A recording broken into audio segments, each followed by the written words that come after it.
एउटा अचम्म र इन्ट्रेस्टिङ कुरा भन्छु ल, धेरै जसो केटी मान्छेहरूलाई चाहिँ जब उसको एकदम मिल्ने साथी, उसको बेस्ट फ्रेन्डले नयाँ रिलेसनसिप बनाउँछ नि, नयाँ पार्टनर बनाउँछ, त्यो मान्छे देखेर तपाईँहरूलाई एकदमै बढी रिस उठ्ने गर्छ रे, र त्यो नयाँ मान्छे चाहिँ तपाईँहरूलाई दुश्मन जस्तो फिल हुन्छ अरे। अब यस्तो किन हुन्छ भन्दाखेरि चाहिँ आफ्नो बेस्ट फ्रेन्ड अर्को नयाँ मान्छेले खोसिदिएर लैदिएको जस्तो महसुस हुन्छ अरे क्या। अलि अस्तिसम्म सबै कुरा तपाईँसँग सेयर गर्ने, म्याक्सिमम टाइम तपाईँसँग बिताउने, तपाईँसँग मात्र ऊ नजिक थियो नि त।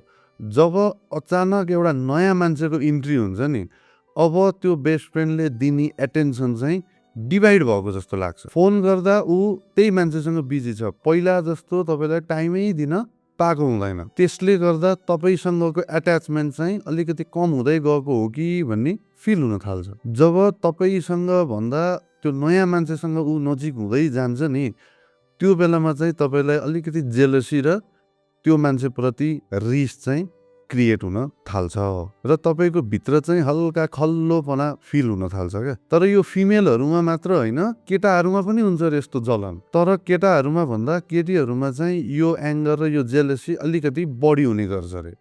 तपाईँलाई त्यस्तो भएको छ त अहिलेसम्म?